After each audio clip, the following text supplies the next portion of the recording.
बंदी छोड़ सतगुरु रामपाल जी महाराज जी की जय हो। परमेश्वर की सभी प्यारी आत्माओं को मुझ पवन दास का सत्साई। आज सभी पुण्यात्माओं का बहुत बहुत आभार और पूर्ण परमेश्वर सतगुरु रामपाल जी महाराज जी के आशीर्वाद से आप सभी पुण्यात्माएं हर बार 8:30 बजे लाइव आ रही हैं और अपने अन्य भगत भाई बहनों को भी जागरूक करने का पुरजोर से काम कर रही हैं।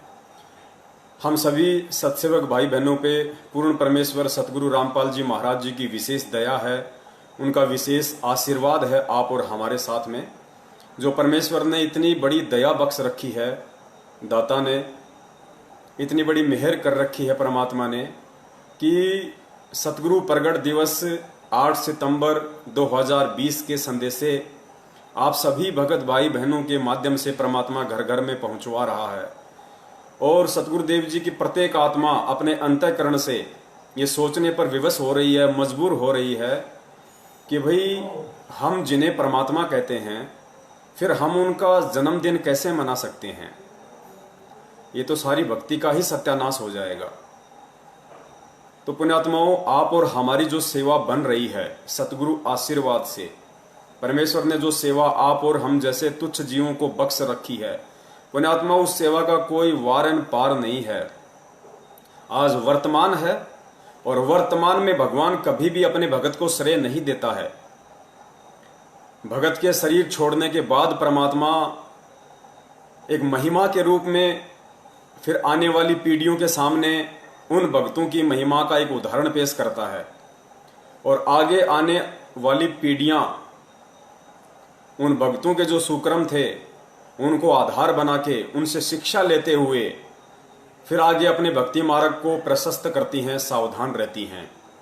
जिस प्रकार 650 साल पहले परमेश्वर कबीर साहिब जी काशी में प्रकट हुए थे, उस समय परमेश्वर ने कितने उदाहरण पेश किए। अर्जुन सर्जुन का उदाहरण पेश किया, उसके बाद परमेश्वर ने मीराबाई जी का भी उदाहरण पेश किया, गणिका माई का उदाहरण पेश किया, परमेश्वर ने सिकंदर लोधी जी का उदाहरण पेश किया, रविदास जी का उदाहरण पेश किया। परमेश्वर ने उस समय उन आत्माओं की जो महिमा थी, उन आत्माओं के माध्यम से परमेश्वर ने जो काम करवाए या स्वयं उन आत्माओं का रूप धारण करके परमेश्वर ने जो जो सुक्रम भक्ति मार्ग में किए, पुण्यात्माओं उस समय तो उन आत्माओं को भनक भी नहीं थी कि हम क्या कर रहे हैं। करने वाले सब कुछ परमेश्वर थे। उस समय उन आत्माओं को भनक नहीं थी, क्योंकि परमेश्वर को इस बात का पता है, वो अंतर्यामी होता है कि जीव जीव होता है और पीव पीव होता है। पीव यानी परमात्मा और जीव एक आत्मा। मालिक को पता था कि यदि इनकी यहां पे महिमा बन जाएगी तो ये जीव कभी भी भ्रमित हो सकता है, भक्ति मार्ग से दूर हो सकता है, इसके मन में मान बढ़ाई उजागर हो सकती है, अहंकार आ सकता है।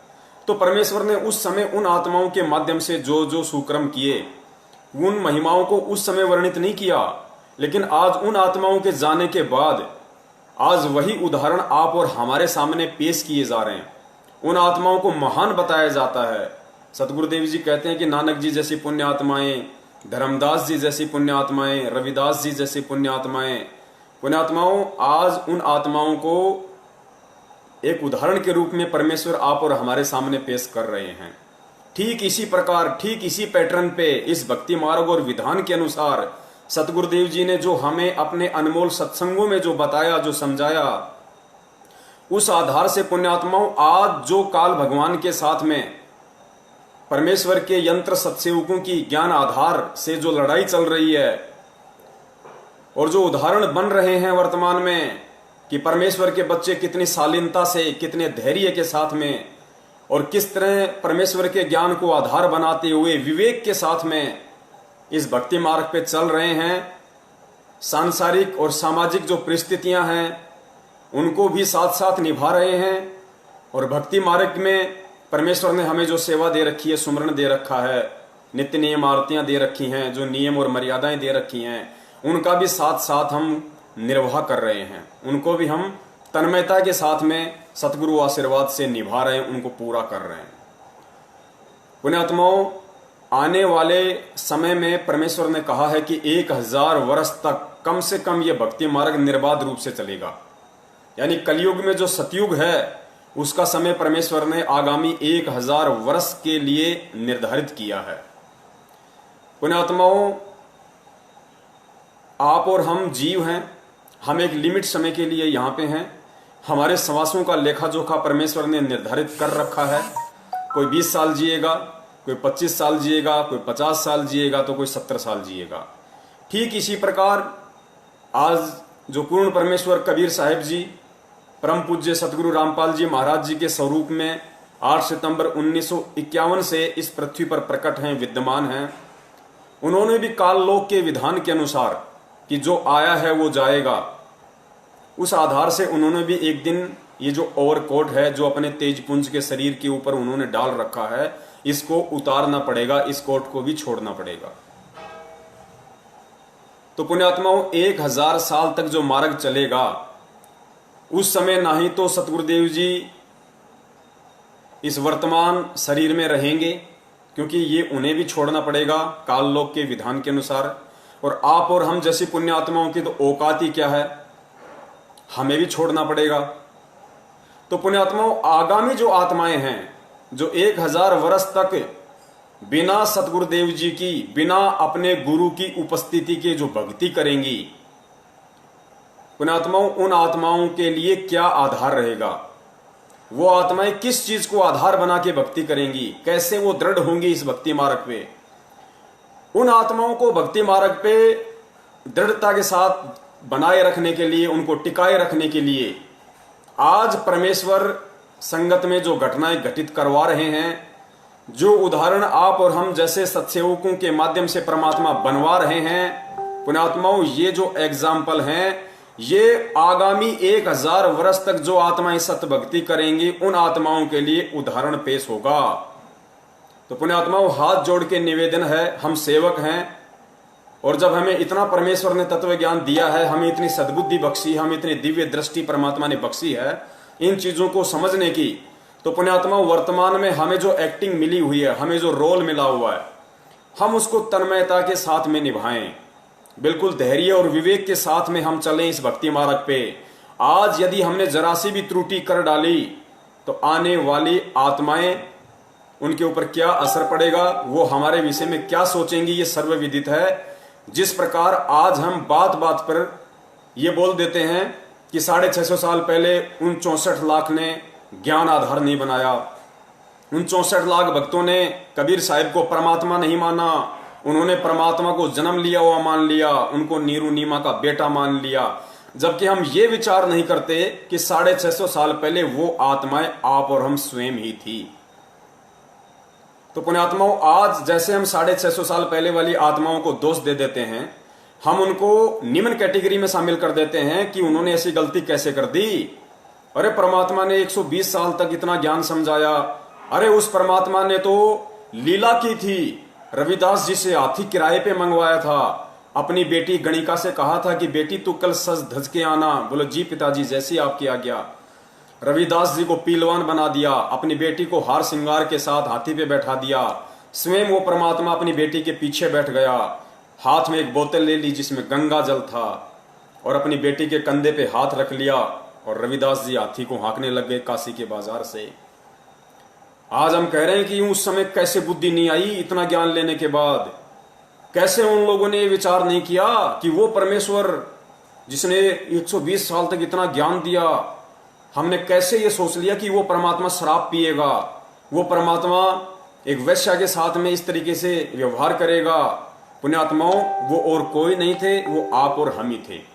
और जो बातें आज हम उन आत्माओं के लिए कर रहे हैं, उस समय जो आत्माएं थीं आप और हमारे में से, आज हम ये सतगुरुदेव जी के द्वारा तत्व ज्ञान लेने के बाद, इस स्तर का ज्ञान लेने के बाद 650 साल पहले वाली आत्माओं को हम कितनी घृणित दृष्टि से देख रहे हैं, हम उनको कितनी मंद बुद्धि और अज्ञानी आत्माओं की दृष्टि से देख रहे हैं।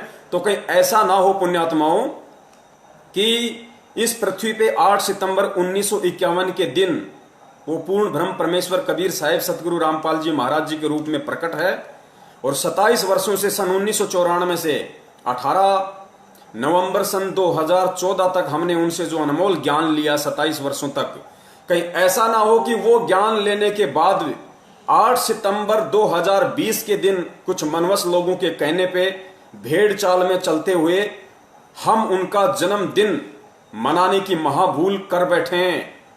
जन्मदिन मनाने का मतलब है हम उनको मानुष समझ बैठे हैं, हम उनको जीव समझ बैठे हैं कि संत रामपाल जी महाराज माता जी के गर्भ से बाहर आए हैं, जन्म लिया है। पुण्यात्माओं, ये महाभूल हमने भूल कर भी नहीं करनी है, वरना आज हमारा ये कर्म और आगामी जो आत्माएं होंगी उन आत्माओं के लिए वैसा ही हो जाएगा जैसा कि आज आप और हमारे लिए 650 साल पहले वाली आत्माओं के वो कर्म थे। उस समय उन्होंने परमात्मा को परमात्मा नहीं माना।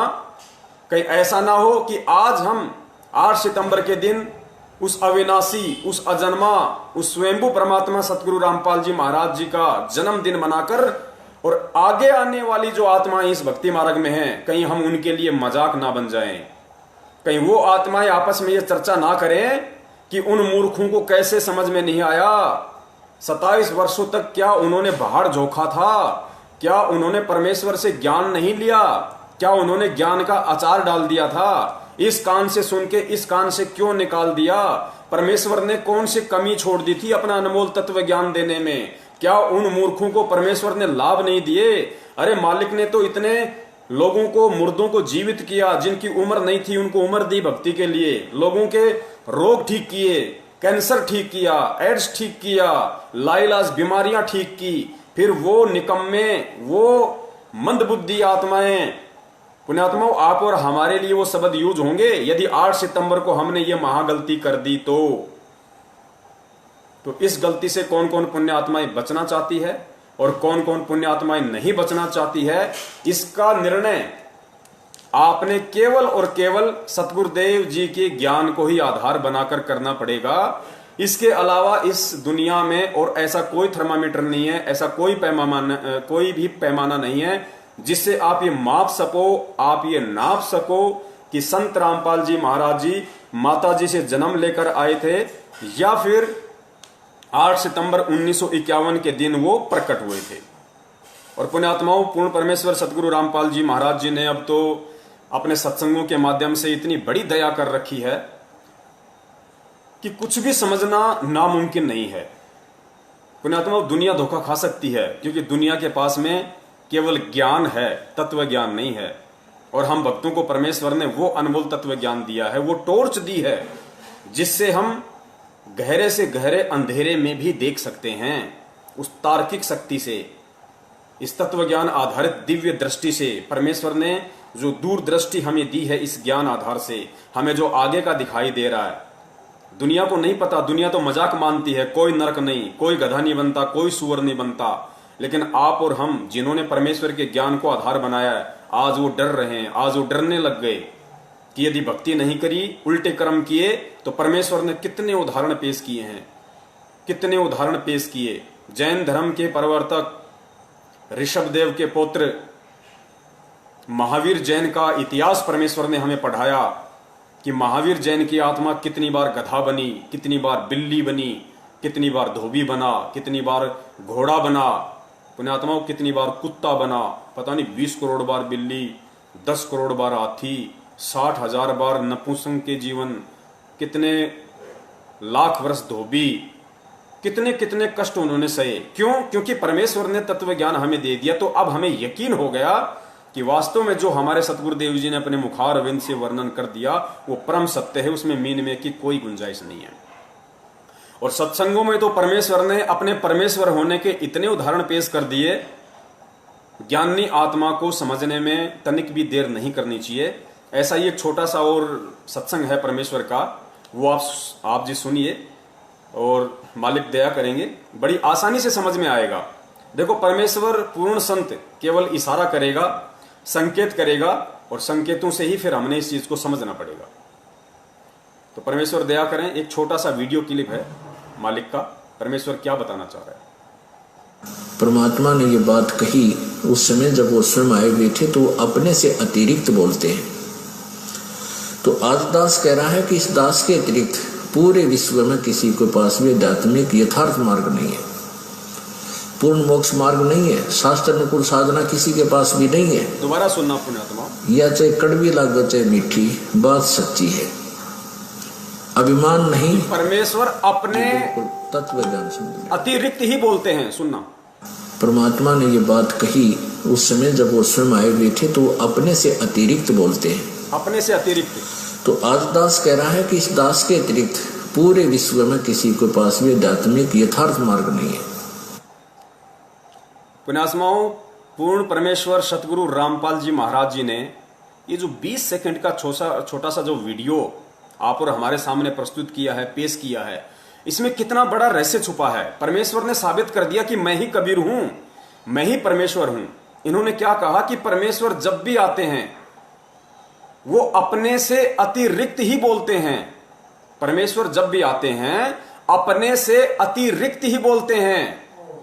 और तुरंत सतगुरु रामपाल जी महाराज जी ने क्या बोल दिया कि आज इस दास के अतिरिक्त पूरे विश्व में कोई संत नहीं है जिसके पास मोक्ष मार्ग हो। यानी पहले तो सतगुरु रामपाल जी महाराज जी ने परमेश्वर की जो लक्षण है वो बता दिए कि वो केवल अपने अतिरिक्त ही बोलता है, और तुरंत फिर स्वयं भी बोल दिया कि मुझ दास के अतिरिक्त पूरे विश्व में, अर्थात यदि परमेश्वर अपने से अतिरिक्त बोलते हैं तो आज वर्तमान में अपने से अतिरिक्त ये विश्व को संदेश देने वाले कि मेरे अतिरिक्त, इस दास के अतिरिक्त, इस रामपाल दास के अतिरिक्त पूरे विश्व में कोई संत नहीं है जिसके पास पूर्ण आध्यात्मिक मार्ग हो। एक बार दोबारा से सुन लो पुण्यात्माओं, यही संकेत होते हैं परम संत के, यही वो तत्व ज्ञान है जिसका हमें निष्कर्ष निकालना है। एक बार पुनः सुन लीजिए, शायद परमेश्वर दया कर दें। परमात्मा ने ये बात कही उस समय जब वो स्वयं आए बैठे तो अपने से अतिरिक्त बोलते हैं।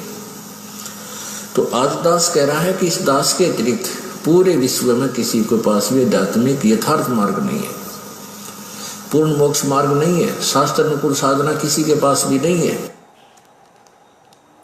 पुण्यात्माओं, शब्द सैन सतगुरु की पछाणी पाया अटल सुहाग रे, यही वो संकेत है, यही वो इशारे होते हैं पूर्ण संत के सत्संगों के बीच बीच में, जो हम आत्माओं ने उनके ज्ञान को आधार बना के पकड़ना पड़ता है, समझना पड़ता है। सद्बुद्धि भी परमेश्वर ही देता है, लेकिन परमेश्वर सद्बुद्धि देगा कब? जब हम उसको परमेश्वर मानेंगे।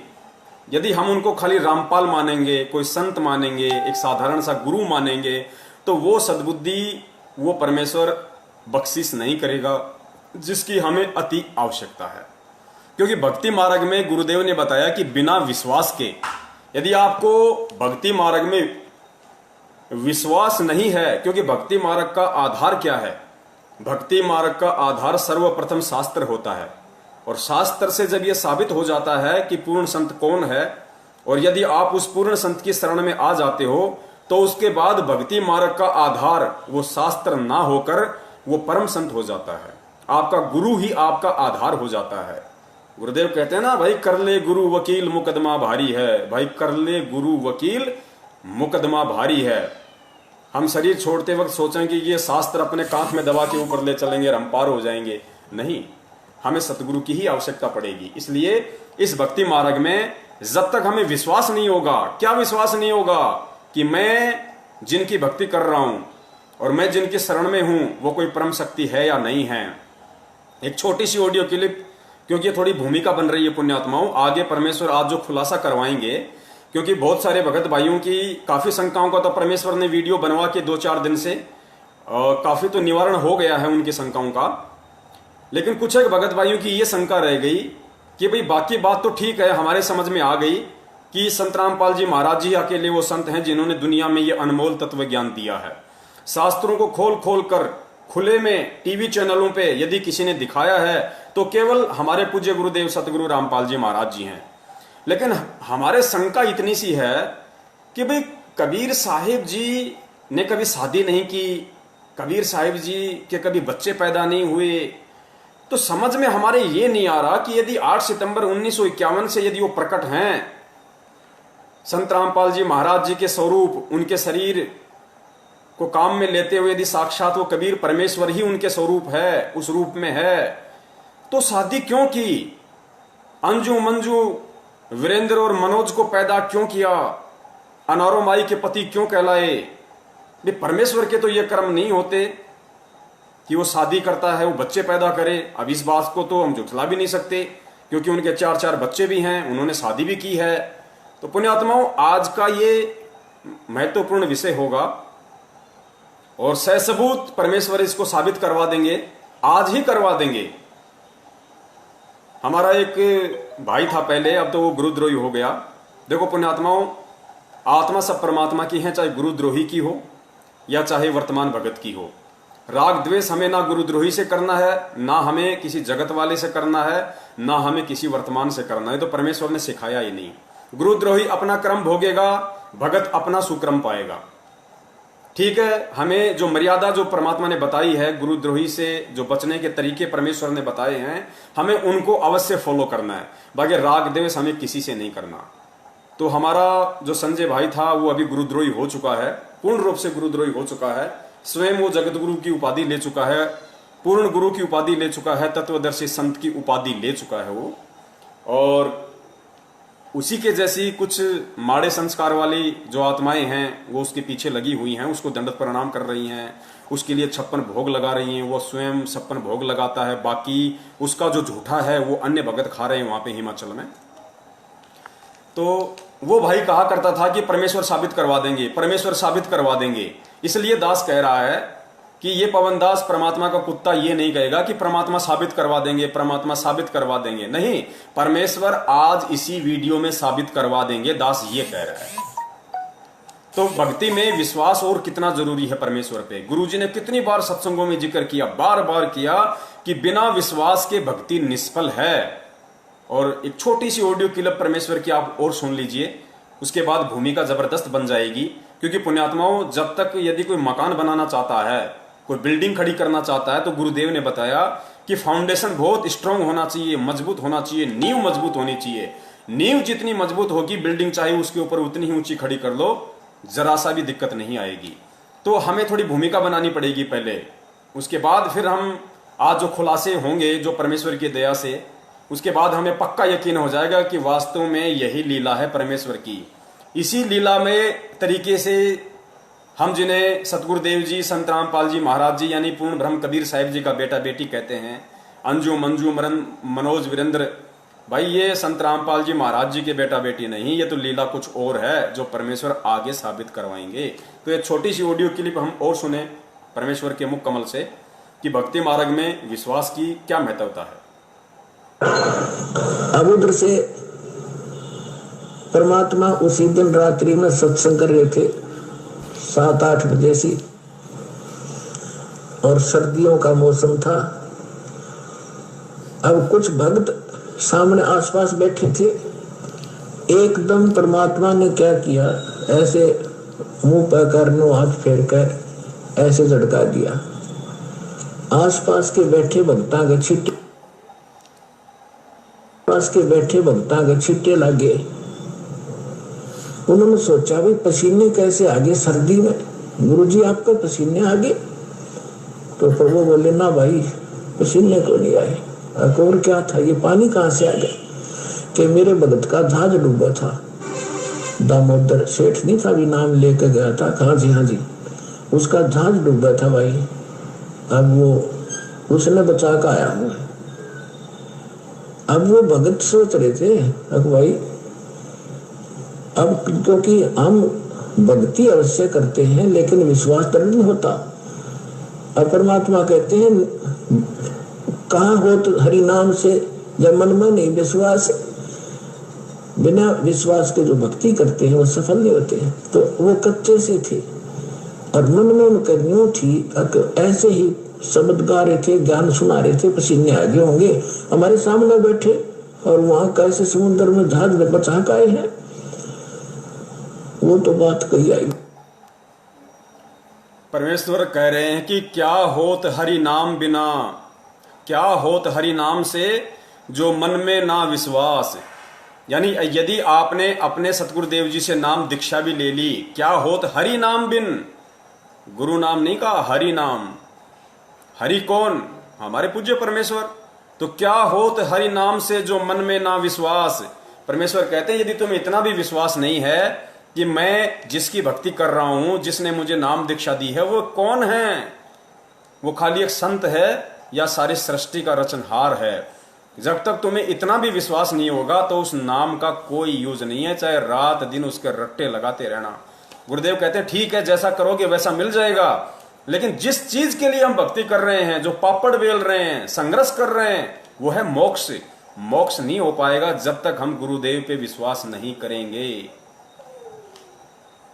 तो पुण्यात्माओं, ब्लाइंड फेथ की जब जब सतगुरु रामपाल जी महाराज जी बात करते हैं तो ब्लाइंड फेथ के विषय में उन्होंने कहा कि सतगुरु के ऊपर, अपने गुरु के ऊपर, उनके प्रत्येक वचन के ऊपर तुम लोगों ने ब्लाइंड फेथ करना होगा, अंधविश्वास करना होगा। और साथ ही परमेश्वर ने फिर यह भी क्लियर किया कि ब्लाइंड फेथ केवल अपने गुरु के ऊपर ही करना है। जब तुम्हारा गुरु तुम्हें यह साबित कर दे कि मैं ही सच्चा गुरु हूं और मैंने तुम्हें जो मंत्र दिए हैं वो वास्तविक यथार्थ सत्य भक्ति के मंत्र हैं, ये वही मंत्र हैं जो परमेश्वर ने 650 साल पहले आके दिए, जो धर्मदास जी को दिए, मलुक दास जी को दिए, गरीबदास जी को दिए, दादू जी को दिए, नानक जी को दिए, और उन आत्माओं का उद्धार हुआ। उसके बाद पुण्यात्माओं, हमें ब्लाइंड फेथ केवल और केवल सतगुरु पे करना है, सतगुरु के भाई पे नहीं, सतगुरु की मां पे नहीं, सतगुरु के पापा पे भी नहीं, सतगुरु के भाई बंधुओं पे नहीं, उनके कोऑर्डिनेटर सिस्टम पे नहीं, केवल सतगुरु के ऊपर। और यही हम लोगों ने सबसे बड़ी मूर्खता की, हम लोगों ने सबसे बड़ा जो धोखा खाया भक्ति मार्ग में, वो यही खाया कि सतगुरु पे तो हमें पता नहीं विश्वास हुआ या नहीं हुआ, लेकिन सतगुरु के पीछे जो उनके परिवार वाले थे, जो रिश्तेदार थे, जो एक मैनेजमेंट सिस्टम बना हुआ था, उन लोगों पे हमने आवश्यकता से ज्यादा विश्वास कर दिया। अपनी सर की पगड़ी उतार के उनके चरणों में रख दी हमने। वो ब्लाइंड फेथ हमारा गलत था, हमारा रॉन्ग था। हमें गुरुदेव ने केवल परमेश्वर पे विश्वास करना सिखाया, अपने ऊपर विश्वास करना सिखाया कि अपने गुरु पे ब्लाइंड फेथ करो, गुरु के परिवार पे नहीं। लेकिन हमने गुरु पे कम और परिवार पे ज्यादा विश्वास किया। आज दुर्गतियां हो रही है, संगत में दुर्गतियां, बेमौत मर रहे हैं सारनामी लोग, सतनामी लोग, प्रथम नाम बेमौत मर रहे हैं। इसका मतलब ये नहीं कि यदि आपको नहीं मालूम पड़ रहा तो संगत में दुर्गति नहीं हो रही। संगत में दुर्गतियां हो रही हैं। जिन्होंने परमेश्वर को परमेश्वर नहीं माना, जिन्होंने सतलोक आश्रम मैनेजमेंट हरियाणा के कहने पर राजनीतियां की हैं, आरक्षण बाजियां की हैं, भगत समाज को प्रेरित करके उनका खून निकलवाया है, वो खून फिर प्राइवेट संस्थाओं को ऊंचे पैसों में बेचा गया है, व्यापार किया गया उनके खून का, गुरु की आड़ में, रक्तदान की आड़ में, और फिर सार नाम की आड़ में कितने भक्तों को मूर्ख बनाया गया कि कितने भगत उनके चक्कर में आके परमेश्वर से दूर हुए हैं। तो पुण्यात्मा, ब्लाइंड फेथ हमें केवल परमेश्वर पे करना है। और यही महागलती 8 सितंबर 2020 को हजारों की संख्या में लोग करने जा रहे हैं, हजारों की संख्या में। और परमेश्वर बार बार अपने सत्सेवक बच्चों को निमित्त बना रहे हैं कि वो गलतियां करने से मेरे बच्चे बचें। तो पुण्यात्माओं, अब हम आगे बढ़ते हैं। एक छोटा सा वीडियो परम पूज्य सतगुरु रामपाल जी महाराज जी का, उनके मुखारविंद से एक अनमोल वचन। ये वीडियो आप सुनोगे पुण्यात्माओं, आपकी आत्मा गदगद हो जाएगी कि परमेश्वर ने स्पष्ट संकेत दे दिया, खुलकर संकेत दे दिया। इस वीडियो में आप ये ना समझना कि इससे पहले कबीर साहिब जी का प्रकरण चल रहा था और उस आधार से परमात्मा अपने ऊपर लेके कह रहे हैं। नहीं, इस वीडियो में परमेश्वर ने अपने आप को जनाते हुए कि मैं ही कबीर हूं, मैं ही परमात्मा हूं, स्पष्ट रूप से वो नहीं बोल पा रहे अपने विधान के अनुसार, काल भगवान को दिए गए वचन के अनुसार। लेकिन पुण्यात्माओं, उन्होंने स्पष्ट बोलने में कोई कमी भी नहीं छोड़ी इस छोटे से वीडियो में, 1.5 मिनट के वीडियो में। और परमेश्वर की जो आत्माएं होंगी वो तुरंत पकड़ जाएंगी इस बात को कि सतगुरु रामपाल जी महाराज जी के रूप में हमारे सामने कौन प्रकट है, कौन उपस्थित है। और 8 सितंबर को हम उनका जन्मदिन मनाकर कितनी बड़ी महाभूल अपने जीवन की करने जा रहे हैं। सुनिए परमेश्वर के मुखारविंद से, एक एक शब्द को ध्यान से सुनना पुण्यात्मा, एक एक शब्द को। ये काल का लोक है। और यहाँ क्या हाल है प्राणी का, एक रोटी के लिए सारा जीवन भटका मर जाता है और पूरा नहीं पटता इसका, और उसके साथ साथ फिर 36 टेंशन और ला रखी इसने। तो ये इतना दुखी क्यों कर रहा है आपको? ये इसलिए कर रहा है कि तुम मेरे बच्चे हो, और इसने वहां गलती करी थी और साथ करी थी तुमने। अब आप मुझे बुरे नहीं लगते? जैसे सेब विक्रेता एक सेब बेचनिया सेब रखा टोकरी में, और उसमें 1 2 4 सेब अगर खराब हो जाती है तो उसका कितना दिल दुख है, कितनी कीमती है। लेकिन उन सेबों को, उन ठीक से खराब सेबों को स्वस्थ सेबों में नहीं रख सकता, उसकी मजबूरी है कि वो भी खराब हो जाएंगी। तो तुम खराब सेब होगी थी और तुमको वहां से निकालना मेरी मजबूरी थी ना, तुम औरा न भी बिगाड़ो, इसलिए तुम्हें फेंकना पड़ा कुर्डियों पे। या कुर्डी है, यहाँ सड़ रहे हो। और अब भी मुझे, अब वो तो एक उदाहरण है, लेकिन आत्मा और सेब में इतना अंतर है कि तुम्हारे अंदर मलिनता आ गई थी, अब यहाँ भट्ट में तुम जल रहे हो। अब तुम्हें ज्ञान देकर और सच्चाई बताकर मैं फिर आपको वापस ले जाना चाहता हूँ, और ऐसा मंत्र दूंगा तुम फिर से उसी स्थिति में आ जाओगे, ऐसे भक्ति युक्त हो जाओगे। पुण्यात्माओं, परम पूज्य परमेश्वर सतगुरु रामपाल जी महाराज जी ने इस छोटे से वीडियो में 3 पॉइंट बोल के सीधे सीधे अपने ऊपर लेकर ये स्पष्ट कर दिया, ये साबित कर दिया कि मैं ही कबीर हूं। शुरुआत में परमेश्वर ने कहा कि तुम मेरे बच्चे हो, जबकि परमेश्वर तो एक आम भगत की भूमिका भी कर रहे हैं, संत की भूमिका भी कर रहे हैं। कई बार सत्संगों में परमेश्वर कहते हैं कि हम सब काल के लोक में आ गए, हम सब इसके ऊपर आसक्त हो गए, हम सब भ्रमित हो गए। और आज स्पष्ट कर रहे हैं कि तुम मेरे बच्चे हो, अपने तरफ इशारा करके। फिर कहते हैं, फिर दूसरा परमेश्वर ने बताया कि सतलोक से तुम्हें निकालना मेरी मजबूरी हो गई। ये नहीं कह रहे कि कबीर जी की मजबूरी हो गई, स्पष्ट बोल गए परमेश्वर कि तुम्हें काल वहां सतलोक से निकालना, तुम्हारे अंदर मलिनता आ गई थी तो तुम्हें निकालना मेरी मजबूरी हो गई। और तीसरी बार कह रहे हैं कि मैं तुम्हें अब वापस लेने के लिए आया हूं। बच्चों, मैं तुम्हें वापस लेने के लिए आया हूं। पुण्यात्माओं, और संकेत होते क्या हैं? संकेत यही तो होते हैं। अब इससे ज्यादा गूढ़ संकेत परमेश्वर देंगे तो हम समझ ही नहीं पाएंगे, क्योंकि हमारी बुद्धि वहां तक काम ही नहीं करेगी। पुण्यात्माओं, हम जीव हैं, जीव, चाहे यहां कोई राष्ट्रपति हो, चाहे प्रधानमंत्री हो, और जीव की सोच, जीव की मेमोरी केवल कुछ MB की है, 1 या 2 MB बड़ी मुश्किल से। यहां का जो बड़े सा बड़ा, जो हम विद्वान समझते हैं, जिसको वैज्ञानिक समझते हैं, साइंटिस्ट समझते हैं, जिसने बड़े से बड़े आविष्कार किए हैं, उसकी बुद्धि केवल कुछ MB की है। और परमेश्वर का ज्ञान है करोड़ों जीबी का, करोड़ों जीबी का। तो सोचो वो कैसे समा सकता है हमारे अंदर? नहीं। इसलिए परमेश्वर उसी तरीके से संकेत करते हैं, उसी तरीके से इशारा करेंगे जो हम समझ सकें, जो हम समझ सकें। और हमारे लिए उतना ही पर्याप्त है कि वो संकेत समझ के हम निकल ले यहां से। तो विषय हमारा सतगुरु प्रकट दिवस को लेकर है, और 2 दिन तक और परमेश्वर दास को लाइव लेके आएंगे छोटे छोटे मुद्दों पे, ताकि परमेश्वर की आत्माओं तक संदेशा ज्यादा से ज्यादा जाए।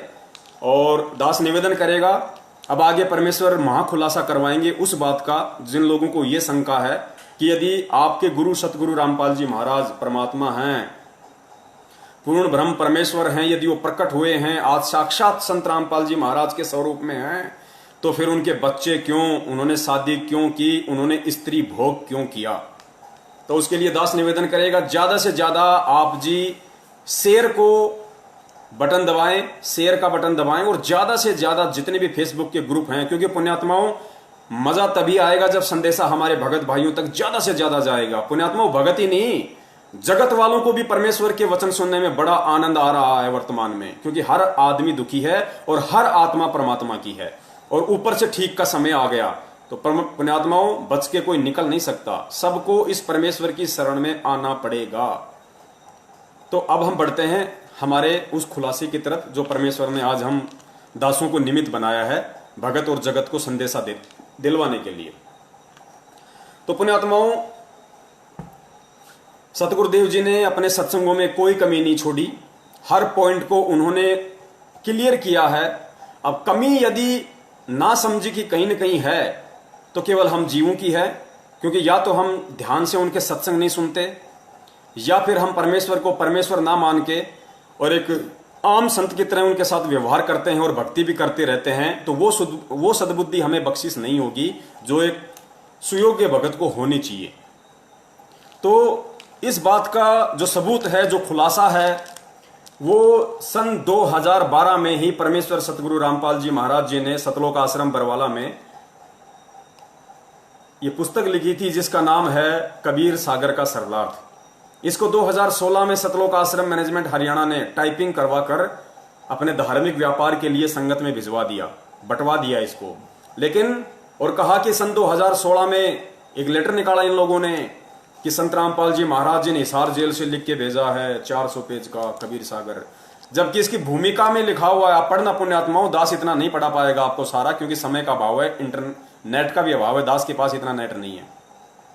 इसकी भूमिका में लिखा हुआ है, सतगुरु रामपाल जी महाराज जी स्वयं कह रहे हैं कि इस दास ने मात्र 2 महीने के अंदर अंदर पूरे कबीर सागर को पढ़ा, उसका निष्कर्ष निकाला, और पूरा निष्कर्ष निकाल के मात्र 2 महीने के अंदर अंदर सन 2012 में इस कबीर सागर को लिपिबद्ध कर दिया था। मैनेजमेंट ने तो केवल इसको टाइप करवाया, टाइप, और कुछ मिलावट भी कर रखी है, वो भी आपको बताएंगे, वैसे तो वीडियो बने हुए हैं उसके ऊपर। तो परमेश्वर ने इसी के अंदर वो गहरा रहस्य छुपा रखा है। उस सवाल का जवाब परमेश्वर ने इस कबीर सागर के पेज नंबर 70 के ऊपर छुपा रखा है पुण्यात्माओं। पेज नंबर 70 ध्यान से पढ़ना, ज्यादातर भक्तात्माओं के घर पे रखा भी होगा। तो चलिए हम सीधे चलते हैं point two point page number 70 पे। पेज नंबर 70, ये देखिए पुण्यात्माओं, ये है पेज नंबर 70। आपको उल्टा दिखाई देगा, इसलिए दास पढ़ के आपको सुनाएगा, आप देख लेना अपने घर पे। इसमें दास आपको थोड़ा सा मौखिक बता देता है। इसमें श्री कृष्ण जी का मैटर है, थोड़ा सा श्री कृष्ण जी और दुर्वासा ऋषि जी का थोड़ा सा मैटर है।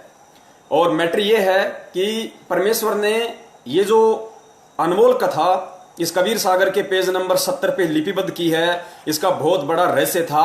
और पुण्यात्मा, जब तक ठीक का समय नहीं आएगा, जब तक किसी भी चीज को बताने का, किसी भी चीज को वायरल करने का ठीक का समय नहीं आएगा, तब तक ना ही तो उस चीज को परमेश्वर बताता है और ना ही उस चीज को बताने के लिए और उस चीज को समझने के लिए अपने किसी भगत को सद्बुद्धि देता है।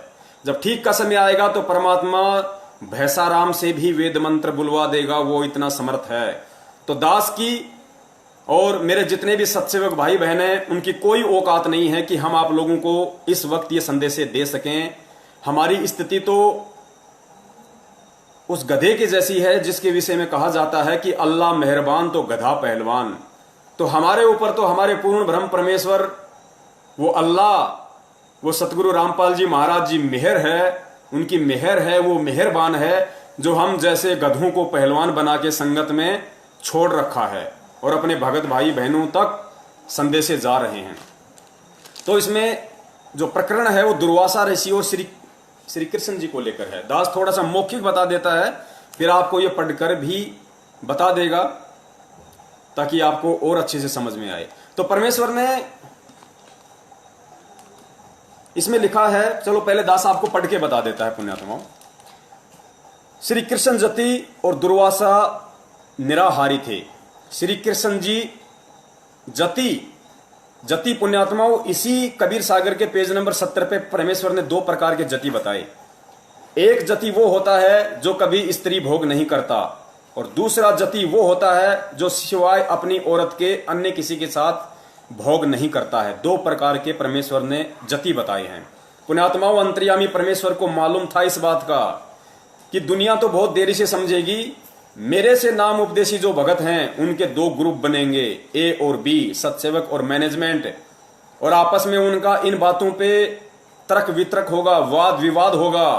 तो अंतर्यामी परमेश्वर ने 2012 में ही ये महत्वपूर्ण उदाहरण प्रस्तुत करके छोड़ दिया था कि जब ठीक का समय आएगा तो एक भाई दूसरे भाई को समझाने के लिए मेरे द्वारा लिपिबद्ध इस कहानी का उपयोग करेगा। वो अंतर्यामी परमेश्वर है पुण्यात्माओं। श्री कृष्ण जति और दुर्वासा निराहारी थे। निराहारी वो होता है जो आहार नहीं करता, जो भोजन के ऊपर आश्रित नहीं होता, जो अन्न के ऊपर आश्रित नहीं होता, उसको निराहारी कहते हैं, गुरुदेव ने बताया। कबीर जी ने कहा कि हे धर्मदास, आप जी को पता है कि श्री कृष्ण जी की 8 स्त्रियां तो वे थी जिनसे उन्होंने विवाह किया था। 16,000 वे स्त्रियां थीं जिनको एक राजा से युद्ध करके छीन कर लाए थे, तथा अन्य जो मथुरा वृंदावन की गोपियां थीं, इन सब के साथ श्री कृष्ण जी ने भोग विलास और कोष्टक में लिखा हुआ सेक्स करते थे। एक दुर्वासा ऋषि थे, वे निराहार रहते थे, दिन में केवल 1 तिनका दूब घास का खाते थे। दूब को ध्रुवा भी कहते हैं। केवल दूब के घास मात्र तिनके पर आधारित रहने के कारण ऋषि का नाम दुर्वासा प्रसिद्ध हुआ। एक समय कुछ गोपियों को दुर्वासा ऋषि के दर्शन करने की इच्छा हुई, परंतु दुर्वासा ऋषि का आश्रम यमुना नदी के उस पार था। गोपियों ने श्री कृष्ण जी से दुर्वासा ऋषि के दर्शन करने तथा उनको भोजन करवाकर साधु भोज का पुण्य लेने की इच्छा व्यक्त की। श्री कृष्ण जी ने कहा कि बहुत अच्छा उद्देश्य है, जाओ। गोपियों ने समस्या बताई कि भगवान, यमुना नदी में अथाह जल बह रहा है, कैसे पार करेंगी। श्री कृष्ण जी ने कहा कि तुम जमुना नदी के किनारे खड़ी होकर यह शब्द कहना कि हे जमुना, पुण्यात्माओं ध्यान से सुनना, ये बहुत बड़ा प्रकरण है, बहुत बड़ा, परमेश्वर को परमेश्वर साबित करेगा ये प्रकरण, कि परमेश्वर के ना बच्चे हैं जिन्हें आप अंजू, मंजू, मनोज, वीरेंद्र, इन चारों को जिन्हें आप सतगुरु रामपाल जी महाराज जी का बेटा बेटी समझ रहे हैं, ये उनके बेटा बेटी नहीं है। ये किस आत्मा के बेटा बेटी हैं और किस विधि से, किस लीलामय तरीके से ये परमेश्वर से उत्पन्न हुए हैं, सर्जन हुए हैं, ये साबित होगा आज। श्री कृष्ण जी ने कहा कि तुम जमुना नदी के किनारे खड़ी होकर यह शब्द कहना कि हे जमुना दरिया, यदि श्री कृष्ण जति हैं, जति यानी जिन्होंने भोग विलास नहीं किया, यदि श्री कृष्ण जति हैं और हमारे साथ भोग विलास नहीं किया तो हमें रास्ता दे दो। जब वापस आओ तो जमुना के किनारे कहना कि हे जमुना दरिया, यदि दुर्वासा ऋषि पवन आहारी हैं तो हमें रास्ता दे दो। सैकड़ों गोपियां भोजन के थाल लेकर चली। यमुना नदी के किनारे जब ये शब्द बोले कि यदि श्री कृष्ण गोपाल जति हैं और हमारे साथ भोग विलास यानी सेक्स नहीं किया है, फिर यहां परमेश्वर ने कोष्टक में जति क्या होता है उसका एग्जाम्पल दे रखा है। जति 2 प्रकार के होते हैं, एक तो जिसने कभी स्त्री भोग नहीं किया हो। पुण्यात्माओं ध्यान रखना, सतगुरुदेव जी के ऊपर यही जति वाला उदाहरण पेश होगा आगे। एक जति वो होता है जिसने कभी भी स्त्री भोग नहीं किया हो, दूसरा जिसने अपनी पत्नी के अतिरिक्त अन्य स्त्री से कभी मिलन नहीं किया हो। तो हमें रास्ता दे दो। उसी समय जमुना नदी का पानी घुटनों तक आ गया, इतना गहरा रह गया। सब गोपियां नदी पार कर गई। फिर से जमुना दरिया किनारों तक भरकर बहने लगी। गोपियों ने जमुना पार करते ही वापस जमुना उसी वेग से बहने लगी। यह देखकर सभी गोपियों ने विचार किया, पुण्यात्माओं देखना गोपियों ने क्या विचार किया। यह देखकर सभी गोपियों ने विचार किया कि श्री कृष्ण जी ने हमारे साथ अनेकों बार विलास किया है, श्री कृष्ण जी ने हमारे साथ अनेकों बार सेक्स किया है, भोग विलास किया है, शारीरिक संबंध बनाए हैं। यह कैसा चमत्कार है। सब गोपियां यह विचार करती हुई दुर्वासा ऋषि के आश्रम में पहुंची। ऋषि दुर्वासा के सामने भोजन का थाल रखकर भोजन खाने की प्रार्थना की। ऋषि ने कहा कि देवियों, मैं आहार नहीं करता, केवल वायु पर या एक तुनका दूब घास का खा लेता हूं। उपस्थित सर्व भक्तों ने यही बताया। तब गोपियों ने कहा कि ऋषि जी, हम बड़ी श्रद्धा के साथ भोजन बनाकर लाई हैं, आप भोग नहीं लगाओगे तो हमारा दिल टूट जाएगा। यह कहकर बार बार विनय करने लगी। तब ऋषि दुर्वासा जी ने सबका भोजन सारा का सारा खा लिया। गोपियों को आश्चर्य भी हुआ और अपने भोजन को खाने से मिलने वाले पुण्य से खुशी भी हुई और अपने गांव को चल पड़ी। यमुना दरिया पर आकर उनको याद आया कि क्या शब्द कहना है। उन्होंने कहा कि हे यमुना दरिया, यदि दुर्वासा जी पवन आहारी हैं, जो केवल वायु पर आधारित हैं, भोजन नहीं करते हैं, यदि दुर्वासा जी पवन आहारी हैं तो हमें रास्ता दे दो। उसी समय जमुना दरिया का पानी घुटनों तक रह गया। सभी गोपियां दरिया पार कर गई। फिर से यमुना दरिया उसी तरह भरकर वेग में बहने लगी। श्री कृष्ण जी ने गोपियों से पूछा, कहो कैसा रहा सफर। सब गोपियां मुस्कुराकर अपने अपने घर चली गई और बोली, आपको सब पता है। संत गरीबदास जी गांव छुड़ानी जिला जजर हरियाणा वाले को परमेश्वर कबीर जी ऐसे ही मिले थे जैसे सेठ धर्मदास जी को मिले थे। उनको भी सतलोक ले जाकर वापस छोड़ा था, उनको भी तत्व ज्ञान बताया था, उनका ज्ञान योग खोला था। संत गरीबदास जी ने अपनी अमृतवाणी में कहा है, पुण्यात्माओं, ये श्री कृष्ण जी की कथा का जिक्र आज से 300 साल पहले बंदी छोड़ गरीबदास जी महाराज जी ने भी अपने सदग्रंथ साहिब में लिपिबद्ध कर दिया था। केवल आज आप और हम इस बिचली पीढ़ी वाली पुण्यात्माओं के लिए, ताकि उनको अपने सतगुरुदेव जी में साक्षात कबीर भगवान के दर्शन हो, उनको अपने गुरु में किसी भी प्रकार का कोई मीन मेख दिखाई ना दें, उनके मन में यह तनिक भी शंका और भ्रम पैदा ना हो, ना कोई कर सके इस दुनिया में कि मेरा गुरु कबीर नहीं है, मेरा गुरु तो साक्षात ही कबीर है। 350 साल पहले गरीबदास जी महाराज जी ने भी सतग्रंथ साहिब में लिपिबद्ध कर दिया।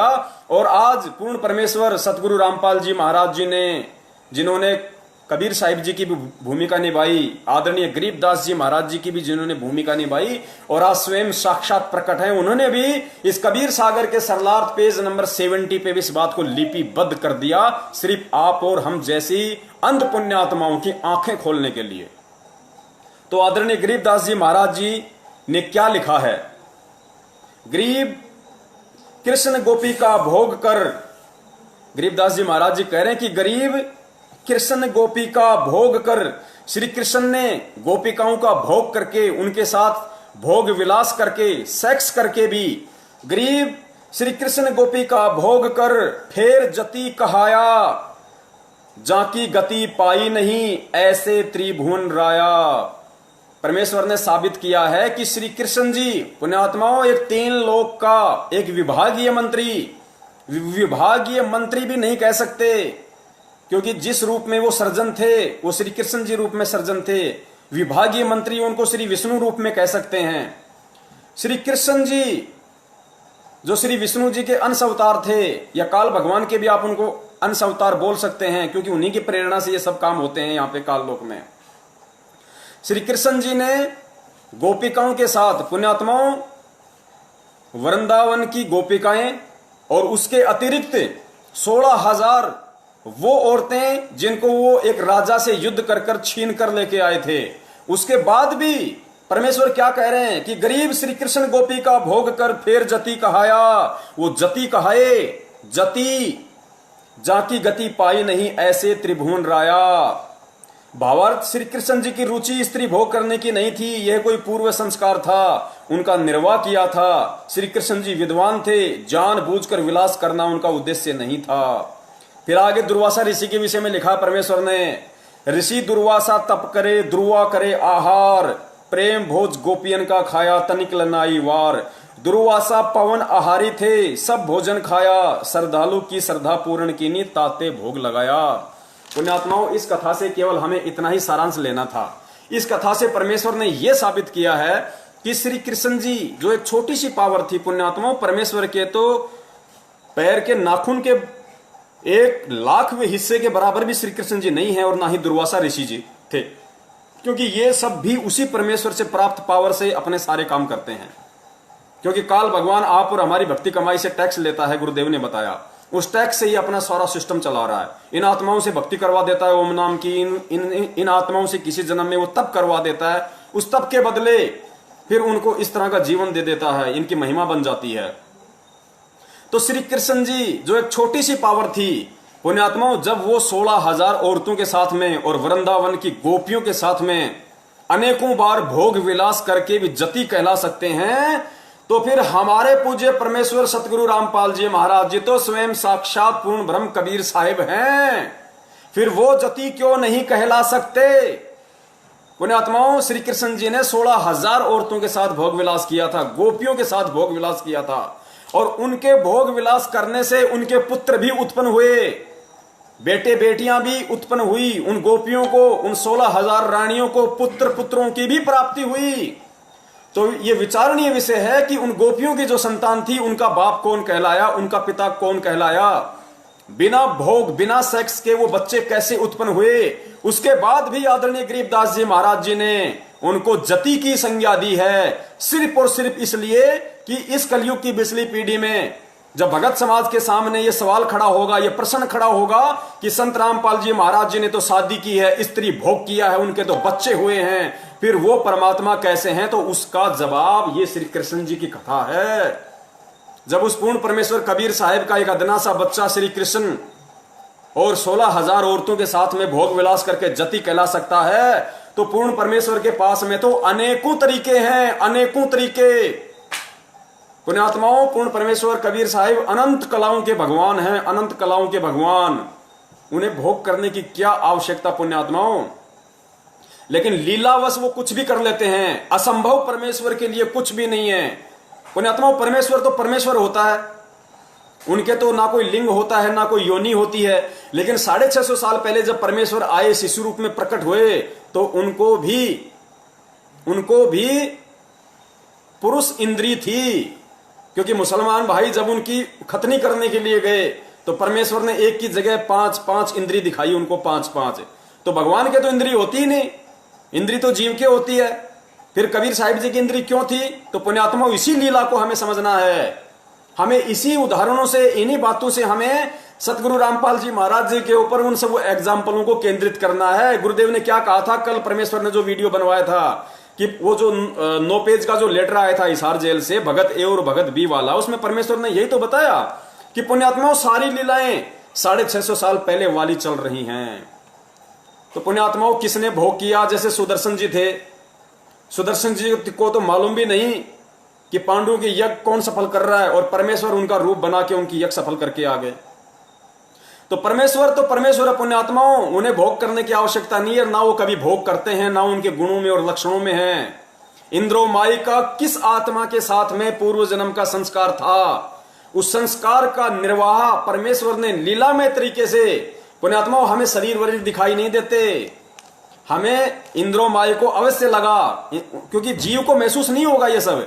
जिस प्रकार उन गोपियों को महसूस नहीं हो रहा था, जिस प्रकार उन गोपियों को पता नहीं पड़ा, उन गोपियों को महसूस नहीं हुआ, उन्होंने कभी भी ये मन में नहीं लाए कि श्री कृष्ण के अलावा हमारे साथ किसने भोग किया होगा क्या। वो तो आश्चर्य में पड़ गई कि श्री कृष्ण ने तो अनेकों बार हमारे साथ भोग विलास किया है, ये कैसा अचरज हो गया। इसी प्रकार अनारो माई को इस बात का तनिक भी आभास नहीं हो सकता, उनको तनिक भी एहसास नहीं हो सकता, जिस प्रकार उन गोपियों को नहीं हुआ। और जब गोपियों को नहीं हुआ और फिर श्री कृष्ण जी जति कहला सकते हैं, तो इधर हमारे परमेश्वर तो उनके बाप हैं, बाप, ये क्या नहीं कर सकते। तो पुण्यात्माओं ये उदाहरण हमें समझने पड़ेंगे। परमेश्वर के ये अनमोल वचन, ये सत्संग गुरुदेव ने क्या बताया? क्या कभी भी सतलोक आश्रम बरवाड़ा में गुरुदेव ने कभी भी किसी भगत को किसी भी सत्संग में ये कहा कि भाई मेन गेट के पास में जो शंका समाधान का एक कमरा बना हुआ है, वहां मैंने मेरे छोटे भाई महेंद्र को बैठा रखा है, और तुम भक्तों को जो भी शंका हो वहां जाके समाधान करवा लो? कभी नहीं कहा परमेश्वर ने, कभी नहीं कहा। क्यों नहीं कहा? क्योंकि परमेश्वर को पता है कि यदि ये दूसरों के आश्रित हो जाएंगे तो जीव जीव को भ्रमित कर सकता है, जीव जीव को भ्रमित कर सकता है। इसलिए परमेश्वर बार बार कहा करता थे कि पुण्यात्माओं यदि कोई चीज तुम्हारी समझ में नहीं आ रही है, क्योंकि तुम जीव हो, तुम्हारी बुद्धि अभी उस स्तर की नहीं है, उतना काम नहीं करेगी। इसलिए जब ये दास सत्संग करता है या तुम इस दास के सत्संग सुनते हो, और यदि तुम्हें कोई चीज समझ में नहीं आती है, तो मन में विक्षेप लेके मत आना, कोई शंका पैदा मत करना, तुम सत्संग ही सुनते रहना। एक ना एक दिन तुम्हारी शंका का निवारण किसी न किसी सत्संग में वो अंतर्यामी परमात्मा कर ही देगा। तो पुण्यात्माओं महेंद्र जी को तो सतलोक आश्रम बरवाड़ा में वो पद देना बहुत जरूरी था, क्योंकि वो सतगुरु देव जी का सांसारिक रूप में छोटा भाई था, बराबर की टक्कर थी भाई। और महेंद्र जी को यदि छोटा मोटा पद परमेश्वर यदि इस तरह का ना देते, तो वो नया बखेड़ा वहां पे शुरू कर देता, जो परमेश्वर के लिए और जी का झाड़ बन जाता वहां पे।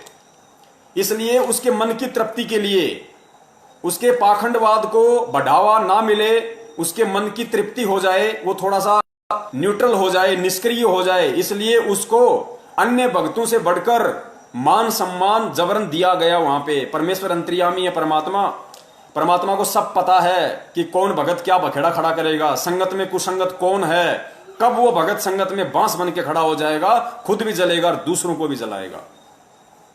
तो ये उन भगत भाइयों की शंका का निवारण हो गया होगा पुण्यात्माओं।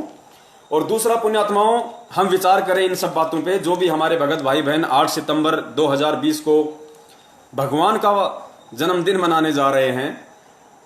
अब शर्म तो उनको नहीं आएगी, क्योंकि जब परमेश्वर बुद्धि देंगे तभी उनके समझ में आएगी, और बुद्धि देने में तो परमेश्वर ने कोई कमी छोड़ी नहीं। तो जाहिर सी बात है उनका कोई पिछला संस्कार ही कमजोर है, माड़ा है, जिस वजह से वो ज्ञान को आधार नहीं बना पा रहे। पुण्यात्माओं, विचार करो, विचार करो। हम जिस परमात्मा कबीर साहिब जी का, आप भूल जाओ संत रामपाल जी महाराज जी को। पुण्यात्माओं, हमारे लिए संत रामपाल जी महाराज जी को भूलने का मतलब, जो दास आपको बोलना चाह रहा है, उसका मतलब ये ना समझ लेना आप लोग कि अपने गुरुदेव को भूल जाओ। संत रामपाल जी महाराज जी एक जो ओवरकोट हैं, जो एक शरीर हैं, जो कबीर परमेश्वर ने उस शरीर को जो माध्यम बनाया है, दास उसकी बात कर रहा है। उसके अंदर जो आत्मराम है, जो हमारा कबीर परमात्मा है, जो सौद स्वरूपी राम है, तेज पुंज वाला है, मैं उसकी बात कर रहा हूं कि हमने उनको याद रखना है। वो केवल एक माध्यम बने हुए हैं वर्तमान में, ओवरकोट पहन के संत रामपाल जी महाराज जी के स्वरूप का। तो पुण्यात्माओं, हमारे लिए ठीक है, वो तो माध्यम वो बना के रखेंगे इस काल लोक के विधान के अनुसार। तो दास ये कहना चाह रहा था कि दास के घर में कबीर साहिब जी का जो फोटो हम मानते हैं कि ये परमात्मा का फोटो है, ये उनका चित्र है, नहीं पुण्यात्माओं। दास अपने घर में कबीर साहिब जी का जो दाढ़ी मूछ वाला फोटो वो नहीं रखता। दास अपने घर में केवल अपने परम पूज्य सतगुरु रामपाल जी महाराज जी का ही एक मात्र फोटो रखता है, अन्य किसी का फोटो नहीं रखता है। क्योंकि परमेश्वर कहते हैं कि एक कै साधे सब सदें और सब साधे सब जाए, माली सींचे मूल को फले फूले घाए। और एक आत्मा के दो पति नहीं हो सकते, नेवर कदापि। तो हमें एक में ही भाव रखना है, हमें एक में ही श्रद्धा रखनी है। यही संत रामपाल जी महाराज जी के रूप में जो साक्षात कबीर परमेश्वर बैठे हैं, वही हमारा पिता है, वही हमारा बाप है, वही हमारा पिता है, वही हमारा पति है। इसके अतिरिक्त हमने अन्य की कोई आस्था रखनी ही नहीं। अरे परमेश्वर के तो असंख्य रूप हैं। एक कबीर साहिब जी की फोटो हम क्यों लगाते हैं? मुनिंद्र ऋषि की लगाओ, करुणामय जी की लगाओ, केशव बंजारे की लगाओ, वो तो समस्त वेद के रूप में भी आए थे, वो तो गरीबदास जी महाराज जी के रूप में भी थे, वो तो ईसा मसीह के रूप में भी बाद में अपनी भगत की महिमा को बनाए रखने के लिए प्रकट हो गए थे। वो तो मंसूर का रूप धारण करके भी शहर में घूम रहे थे, हजारों मंसूर बन के। स्वयं साक्षात वो कबीर परमेश्वरी तो था। तो पुण्यात्माओं, हमने केवल वर्तमान में जिससे हमारा बेड़ा पार होना है। पुण्यात्माओं, जैसे गुरुदेव ने हजारों बार बताया कि भाई जिसको सेव खाने की इच्छा है, जिसको आम की भूख है, उसके सामने एक तो आम का चित्र रख दिया जाए और एक साक्षात आम रख दिया जाए, तो मूर्ख से मूर्ख आदमी भी, मंद बुद्धि से मंद बुद्धि प्राणी भी, जिसको भूख लगी होगी, पुण्यात्माओं, वो चित्र को नहीं उठाएगा, वो देखे भी नहींगा उस चित्र की तरफ। वो तो उस आम को उठाएगा तुरंत और छील छाल के तुरंत खा लेगा अपनी भूख मिटाने के लिए। तो पुण्यात्माओं, आप और हम पुण्यात्माओं को भक्ति की भूख है, भक्ति की भूख, हमें सतलोक जाना है। और हमारा आम, जीता जागता आम वक्त गुरु संत रामपाल जी महाराज जी है, जिससे हमारी वो प्यास मिटेगी, वो भक्ति की भूख मिटेगी। उस चित्र से नहीं मिटेगी। वो चित्र ना आज हमें सत्संग सुना सकता, वो चित्र ना आज हमारी शंकाओं का निवारण कर सकता, वो चित्र ना हमें लाभ दे सकता, वो चित्र ना हमारा कोई मार्ग दर्शन कर सकता, वो चित्र ना हमें कोई आशीर्वाद दे सकता, और ना उस चित्र से हमारा कोई काम सर सकता। तो उस चित्र का हमारे जीवन में क्या यूज? कोई यूज नहीं है। उस चित्र का यूज केवल संत रामपाल जी महाराज जी के लिए था, कबीर को भगवान साबित करने के लिए, आप और हमारे से, जगत वालों से देवी देवताओं की भक्ति छुड़वाने के लिए, हटवाने के लिए। उनकी मजबूरी थी, उनको वो चित्र आधार बनाना था कि परमात्मा कबीर जी हैं जो 650 साल पहले आए थे। उसके अलावा उस चित्र का आप और हमारे जीवन में वर्तमान में कोई महत्व नहीं, कोई औचित्य नहीं है। यदि हमारे जीवन में कोई महत्व है तो केवल कबीर साहिब जी की वास्तविक फोटो जो आज संत रामपाल जी महाराज जी के रूप में वो हैं, उनसे हमारे पाप कटेंगे। परमेश्वर ने कभी नहीं कहा कि भाई वो कबीर जी के फोटो के दर्शन करने से हमारे पाप कर्म कट जाएंगे। नहीं, परमेश्वर क्या कहते हैं? कबीरा दर्शन साधु का, मुख पर बसे सुहाग, दर्श उन्हीं को होते हैं जिनके पूर्ण भाग। और कबीरा दर्शन साधु का, परमात्मा आवे याद, लेखे में वो है गड़ी, बाकी के दिन बर्बाद। साधु दर्शन, साधु की याद, तो साधु बनके आज कौन आया है? कबीरा दर्शन साधु का। तो हमारे लिए साधु कौन है? साधु रूप में कौन आया है? साहिब से सतगुरु भय, सतगुरु से भय साध। वो परमेश्वर ही तो खुद साहिब है। साहिब से वो सतगुरु की भूमिका करता है, और सतगुरु से बनता है फिर साध। और फिर कहते हैं कबीरा दर्शन साधु का, परमात्मा आवे याद, लेखे में वही घड़ी बाकी के दिन बर्बाद। तो हमारे लिए तो जो साधु रूप में सतगुरु रामपाल जी महाराज जी वर्तमान में प्रकट हैं, 8 सितंबर 1951 के दिन भारतवर्ष की इस पवित्र भूमि पे हम सब आत्माओं के आत्म कल्याण के लिए, उद्धार के लिए, चाहे उनकी फोटो हो चाहे वो साक्षात हो, वो आज हमारे लिए महत्व रखती हैं। उनकी फोटो देखने से भी हमारे उतने ही हमारे बल्कि भाग जागृत होंगे, हमारे पुण्य बनेंगे, जितना कि हम उनको साक्षात देखें। क्योंकि फोटो देखेंगे तो भी हमें संत रामपाल जी की ही याद आएगी, हमें उनके वो आशीर्वाद देते हुए हाथ याद आएंगे, उनका वो मुस्कुराता हुआ चेहरा याद आएगा, नाम दीक्षा देते समय उनकी वो परछाई हमारे समक्ष आएगी। तो पुण्यात्माओं, हमें साधु रूप में कबीर साहिब जी जो प्रकट हैं वर्तमान में संत रामपाल जी महाराज जी के रूप में, चाहे वो साक्षात हो चाहे उनकी फोटो हो, वही हमारे लिए पूजनीय है, वही हमारे लिए आदरणीय है, वही हमारे लिए सम्माननीय है।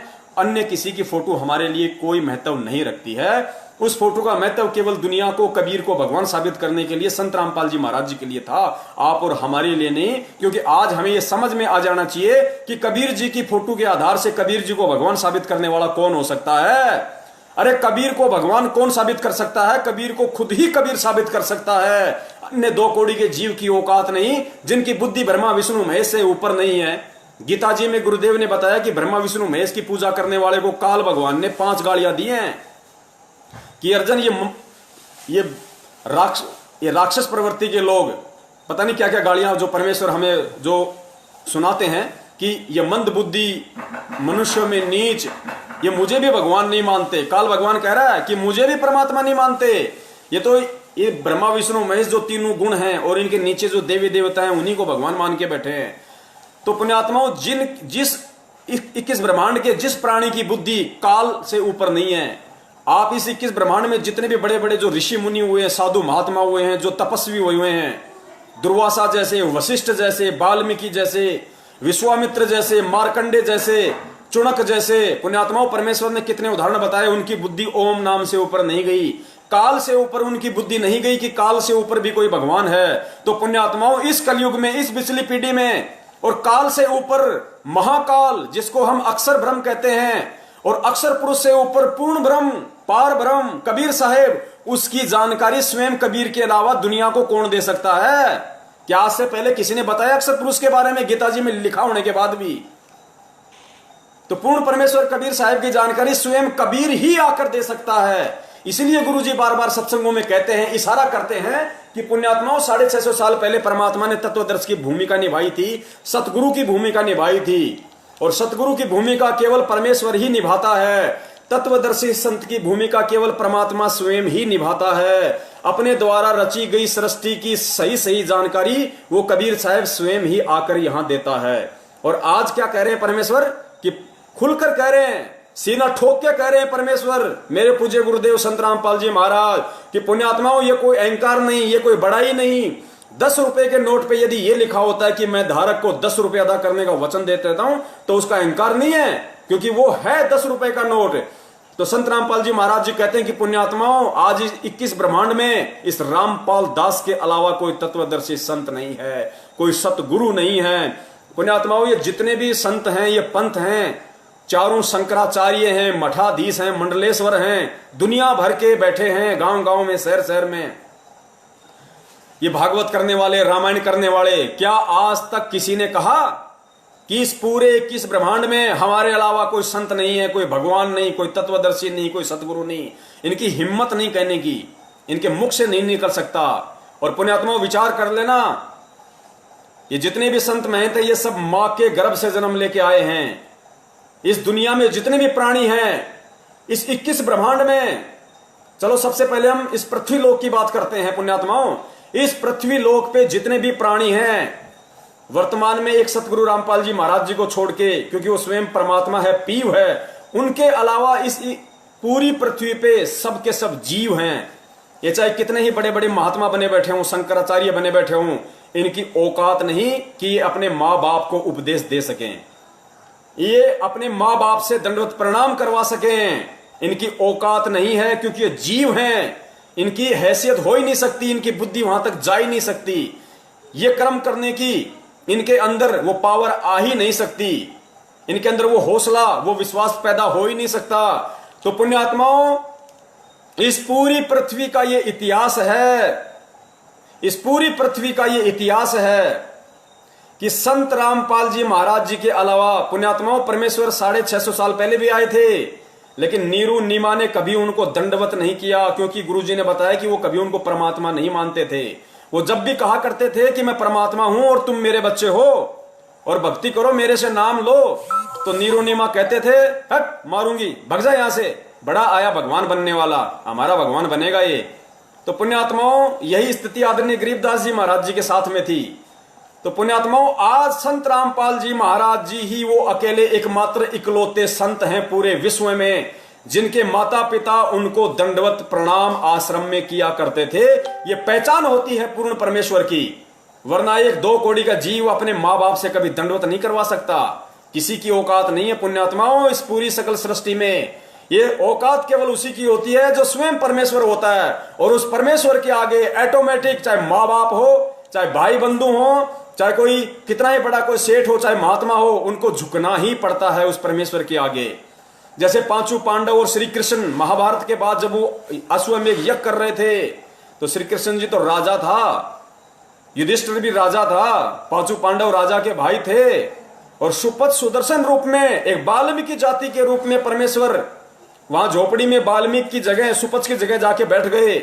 श्री कृष्ण जी समेत 5 पांडवों ने दंडवत प्रणाम किया, क्योंकि परमेश्वर कहते हैं कि चुंबक के आगे लोहे की औकात नहीं है, उसको नीचा होना ही पड़ता है, उसको झुकना पड़ता ही पड़ता है। तो पुण्यात्माओं, ये एक बहुत जबरदस्त ये प्रमाण है भक्तों के लिए। जगत हो सकता है इस चीज पे यकीन ना करे अभी, क्योंकि पुण्यात्माओं परमेश्वर से जुड़ने का हर आत्मा का संस्कार है। देखो, हमारे परम पूज्य सतगुरुदेव जी 1994 से नाम दीक्षा दे रहे हैं। इस दास ने 12 अप्रैल 2013 को ही नाम दीक्षा क्यों ली? आप जैसे भगत भाइयों ने 2014 में, 2013 में, 2012 में, किसी ने 2000 में, किसी ने 2004 में ही नाम दीक्षा क्यों नहीं ली? 1994 से नाम दीक्षा क्यों नहीं ली? क्योंकि हमें मालूम भी नहीं पड़ा कि पृथ्वी पे कोई परमात्मा भी है क्या, परमात्मा भी होता है क्या, भगवान भी होता है क्या।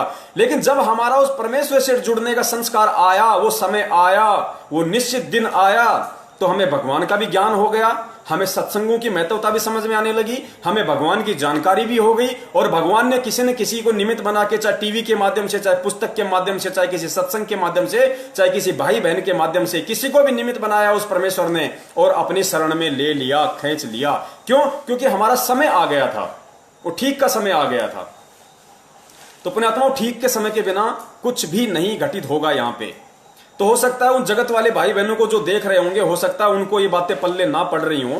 वैसे तो आत्मा वो भी परमात्मा की हैं, समझ में तो उनके भी थोड़ा थोड़ा अवश्य आ रहा होगा, लेकिन फिर भी उनको अच्छी तरीके से समझ में जब आएगा जब वो परमेश्वर के सत्संग सुनना शुरू कर देंगी।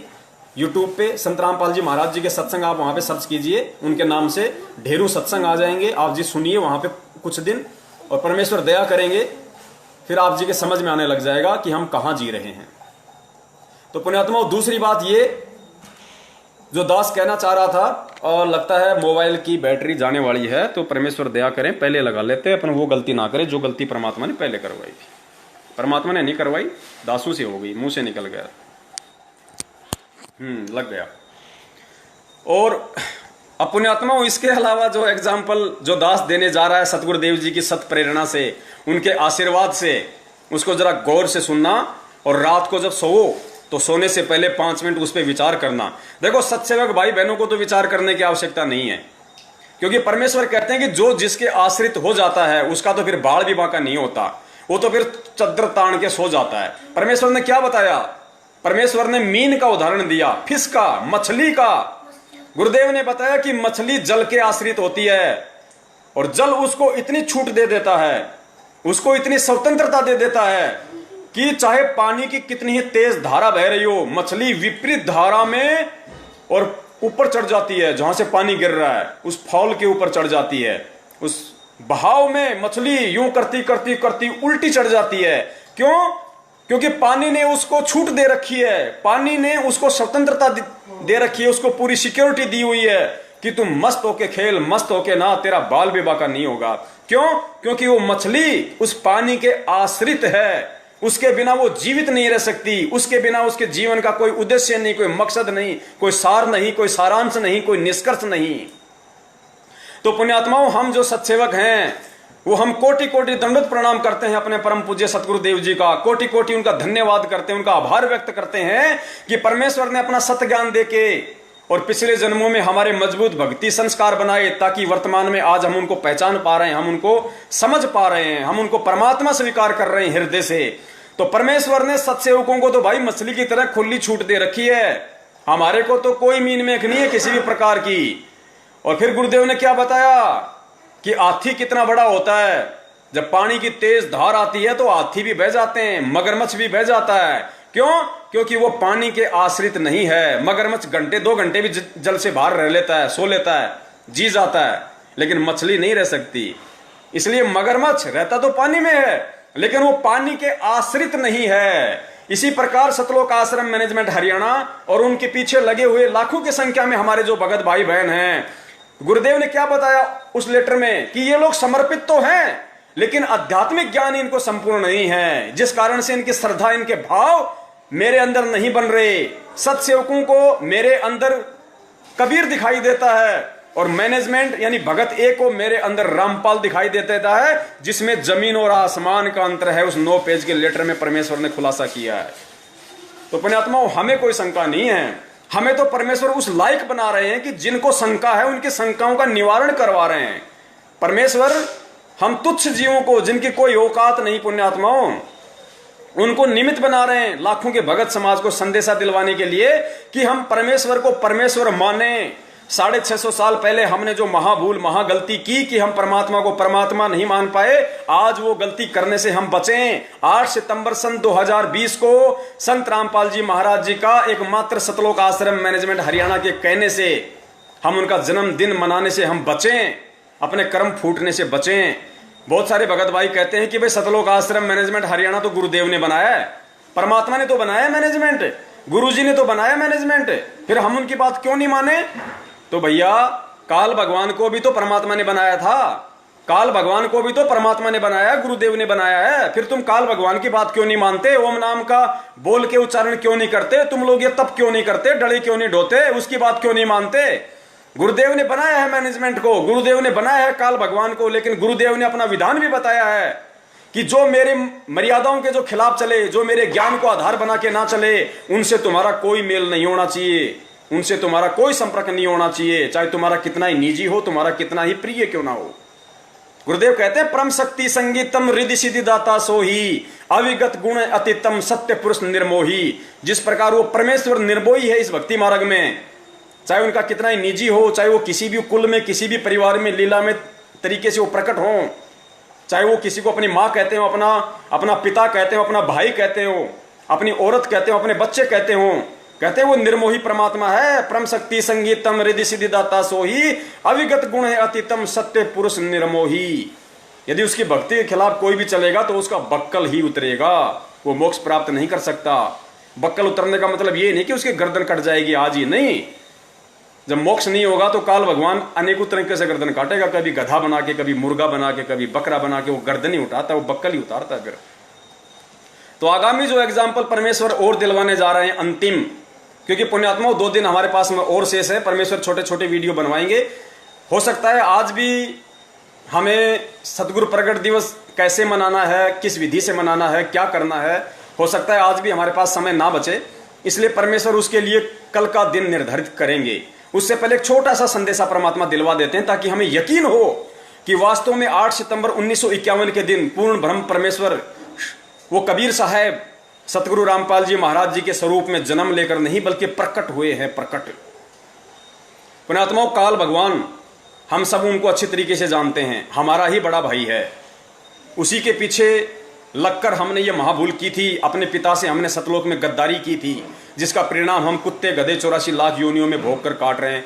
आज परमेश्वर ने सद्बुद्धि दी, सत्प्रेरणा दी, किसी संस्कार की वजह से अपनी शरण में लिया। अहो भाग्य हम सब आत्माओं का, हम सब कोटि कोटि आभारी हैं परम पूज्य गुरुदेव के। तो पुण्यात्माओं विचार करो जब से वो काल भगवान इस सृष्टि में आया है, आप और हमारे से पहले आया था। दुर्गा और काल भगवान सबसे पहले 21 ब्रह्मांड में आए थे यहाँ पे। उसके बाद फिर सबसे पहले उन्होंने हम आप और हमारे को शब्द से उत्पन्न किया। गुरुदेव ने बताया कि सबसे पहले तो आप और हम जितने भी आत्माएं हैं, इनको दुर्गा ने शब्द शक्ति से उत्पन्न किया, मैथुन क्रिया से नहीं किया था। जब इसकी शब्द शक्ति समाप्त हो गई तो फिर इसने इनको क्या बोलते हैं, इनको ब्रह्मा विष्णु महेश को निमित्त बनाया। और गुरुदेव कहते हैं कि आपने सुना होगा कि ब्रह्मा जी के नाक से इतने जीव उत्पन्न हुए, मुंह से इतने हुए, कान से इतने हुए, क्योंकि इसके पास में शब्द शक्ति थी। और जब इसकी शब्द शक्ति समाप्त हो गई तो फिर काल भगवान ने इस सृष्टि में मैथुन क्रिया शुरू की है। उसके बाद अरे गुरुदेव ने क्या बताया कि जब ब्रह्मा विष्णु महेश का जब जन्म हो रहा था, उनका कमल के फूल पे लेटा हुआ था, उस समय गुरुदेव ने क्या बताया कि मधु और कैटब आ गए। अब बताओ कहां से आ गए?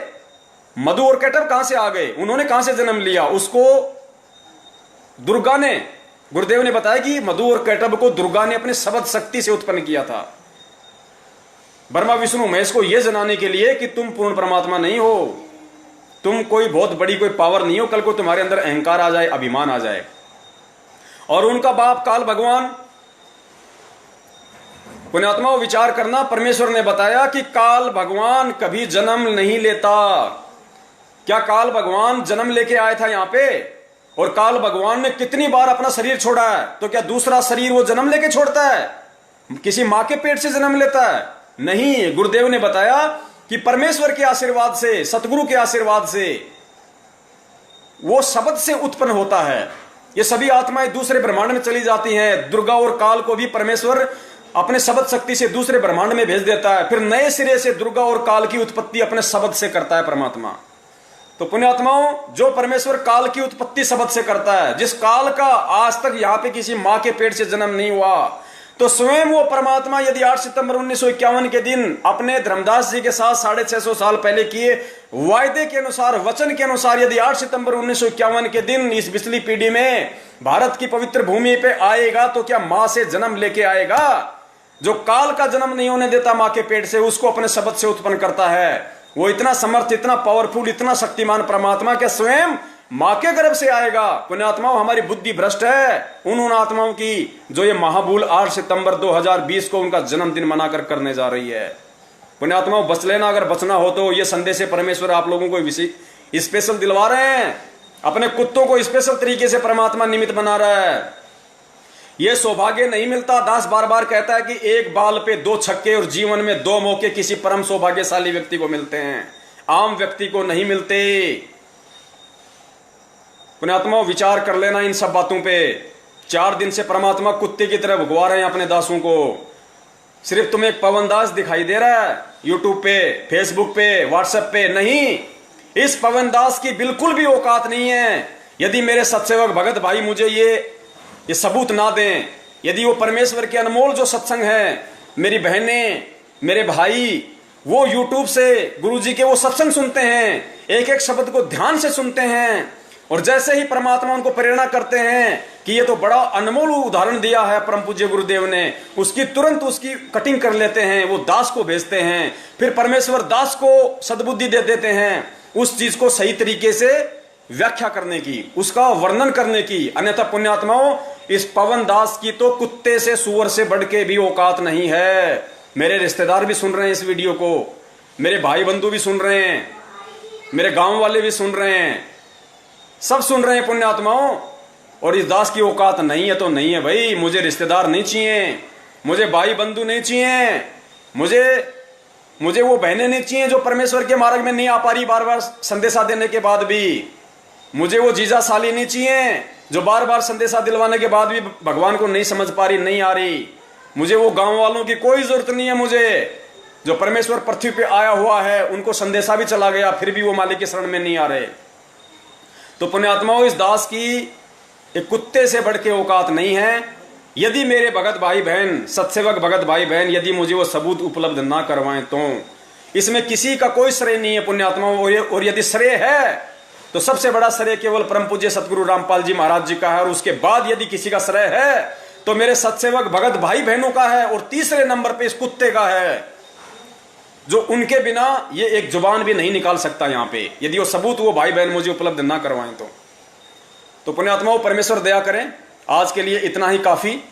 कल यदि परमात्मा दास को निमित्त बनाएंगे तो जरूर दास कल भी लाइव आएगा कुछ नई शंकाओं के साथ में और उनके समाधान को लेके, क्योंकि 2 दिन हमारे पास में है। परमेश्वर दया करेंगे कल हम इस बात पे चर्चा करेंगे कि भाई कैसे और किस विधि से हम परमेश्वर का प्रकट दिवस मनाएं, क्योंकि सतलोक आश्रम मैनेजमेंट हरियाणा वालों ने तो कई पाबंदियां लगा दी हैं। पुण्यात्माओं, हम जानवर नहीं हैं, हम गधे नहीं हैं। जिनको गधा बनना है ये ज्ञान लेके, जिनको जानवर बनना है वो बने।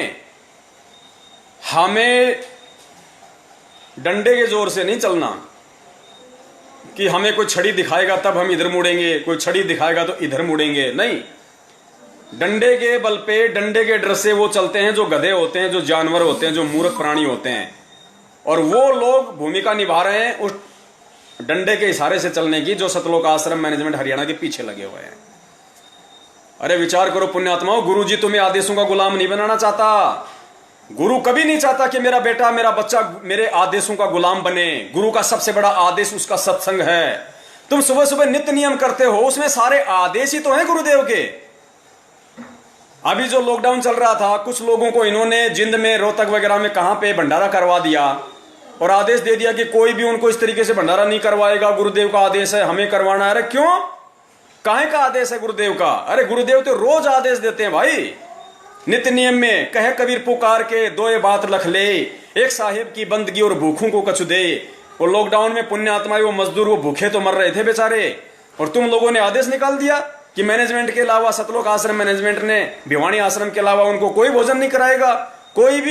कोई भी संगत वाला बिना सतलोक आश्रम के आदेश के, उनके उस पीले पर्चे के कोई भी किसी को भोजन नहीं कराएगा, कोई किसी को नहीं ठहराएगा। क्यों? तुम्हारे बाप के गुलाम है क्या? तुम्हारा बाप तो काल है, हम काल के गुलाम नहीं भाई, हम तो परमेश्वर के गुलाम हैं। और परमेश्वर का गुलाम वो होता है जो उनके सत्संगों का गुलाम होता है, उनके ज्ञान का गुलाम होता है। तो परमेश्वर हमें ज्ञान आधारी आत्मा बनाने आए हैं भैया। 4 युग हो गए, ये धर्म के ठेकेदार हमको ऐसे ही तो मूर्ख बनाते आ रहे थे बिना ज्ञान के, और हम मूर्ख बनते रहे। उन्होंने काशी में करोत लगा दी, पहले रखे 10 रुपए, फिर रखे 50 रुपए की, स्पेशल आदेश आ गया भगवान का है। तो तुम लोगों ने क्या यही तो बबंडर खड़ा कर रखा संगत में। परम पूज्य गुरुदेव 2014 में 7,000 रुपए पाठ प्रकाश के और 500 रुपए ज्योति के लिया करते थे। तुम लोगों ने बढ़ा बढ़ा के क्या कर दिया, उस करोत की जगह तुमने 10 से 50 कर दिए, 7,000 से तुमने 11,000 किए, 11 से तुमने 15 किए। शर्म आनी चाहिए तुम लोगों को, लेकिन शर्म आएगी नहीं, क्योंकि इन बातों का असर तुम पे नहीं होगा। हमें पता है इन सब बातों का। सतलोक आश्रम मैनेजमेंट हरियाणा पे, नामदान केंद्र वालों पे और कोऑर्डिनेटरों पे ना तो मुझ पवन दास की किसी बात का कोई असर होगा और ना ही सतगुरुदेव जी के किसी सत्संग का कोई असर होगा। क्यों नहीं होगा? ठीक उसी तरह नहीं होगा जिस प्रकार सतगुरु रामपाल जी महाराज जी के संदेशों का अन्य नकली धर्म गुरुओं पे नहीं हो रहा, शंकराचार्यों पे नहीं हो रहा। गुरुदेव को भी इस बात का अच्छे से पता है कि उन पे कोई असर नहीं होगा, क्योंकि वो तो मान बढ़ाई में धस चुके हैं, उन पे नहीं होगा। लेकिन उनके पीछे जो भोली आत्माएं लगी हुई हैं, जो करोड़ों की लाखों की संख्या में जो बेचारा भोला भगत समाज है, वो मेरी बातों पे विचार करेंगे, मंथन करेंगे। तो हमें पता है कि ये मैनेजमेंट वाले, ये कोऑर्डिनेटर, ये सतलोक आश्रम मैनेजमेंट, उनका परिवार सतगुरुदेव जी का, इन पे असर नहीं होगा। इनको तो हम जहर दिखाई दे रहे हैं। अब बहुत सारे जो मैनेजमेंट वाले देख रहे हैं, वो तो ये देख रहे हैं कि पवन दास अगर इस मोबाइल से बाहर निकल जाए तो अभी इसकी घेटी दबा दें, अभी इसकी गर्दन दबा दें इसकी। हमें पता है बड़े भैया, परमात्मा को भी लोगों ने इसी तरीके से मारने की कोशिश की, साजिशें रची कि रामपाल कभी एक बार अगर अकेला आश्रम से बाहर मिल जाए ना तो उसके पंख भी नहीं मिलेंगे। लेकिन वो जानते नहीं कि वो बिना पंखों वाला, भाई बिना पंखों वाला। एक छोटा सा, चलो पुण्यात्माओं, दास नहीं सुनाएगा जो चुटकुला, क्योंकि अब समय नहीं है इतना। परमेश्वर फिर दया करेंगे, अपने कुत्ते पे निमित्त बनाएंगे तो फिर आएंगे। कल वैसे आना ही है, परमेश्वर दया करेंगे। और ये जो वीडियो है, इस वीडियो को आप लोग ज्यादा से ज्यादा शेयर करें। हमें शेयर कोई मान बढ़ाई के लिए नहीं करना, हमें शेयर अपने आप को कोई सुप्रीम जताने के लिए नहीं करना, क्योंकि हम गधे हैं। अल्लाह मेहरबान तो गधा पहलवान।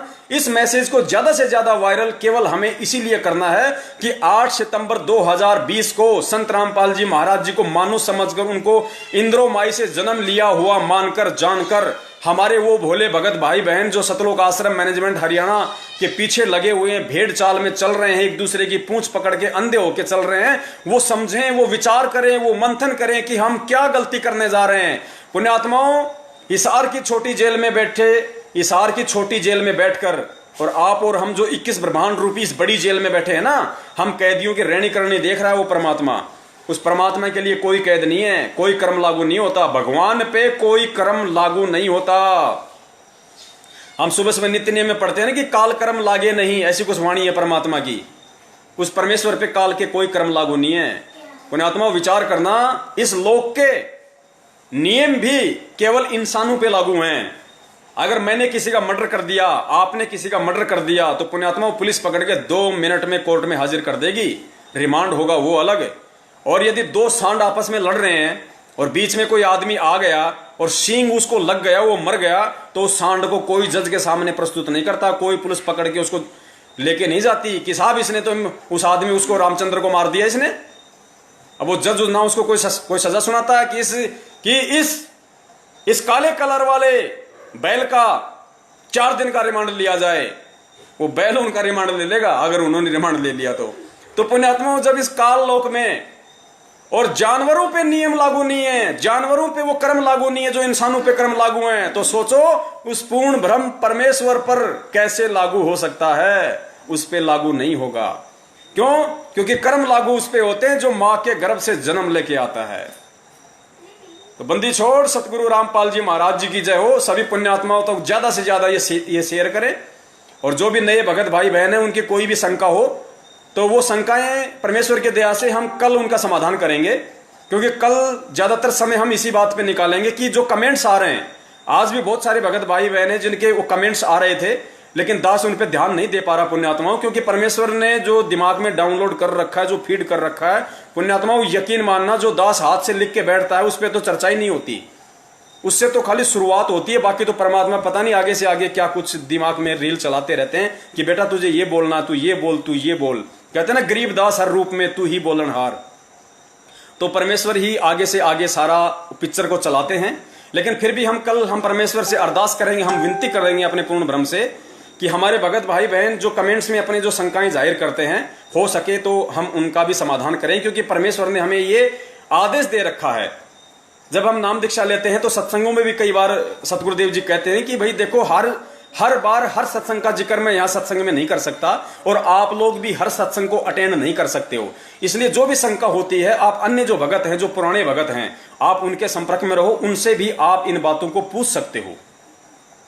तो परमेश्वर दया करें, उसी आदेश को, उसी अधिकार को काम में लेते हुए, वरना हमारी तो कोई औकात नहीं है किसी की शंकाओं का समाधान करने की, लेकिन परमेश्वर के उस सत्संग रूपी आदेश के अनुसार हम उसका यूज करते हुए कल हो सकता है हम जो कमेंट्स में कुछ भगत भाइयों की जो शंकाएं होंगी उनका परमेश्वर निवारण करवाएंगे। तो बंदी छोड़ सतगुरु रामपाल जी महाराज की जय हो। सत साहिब।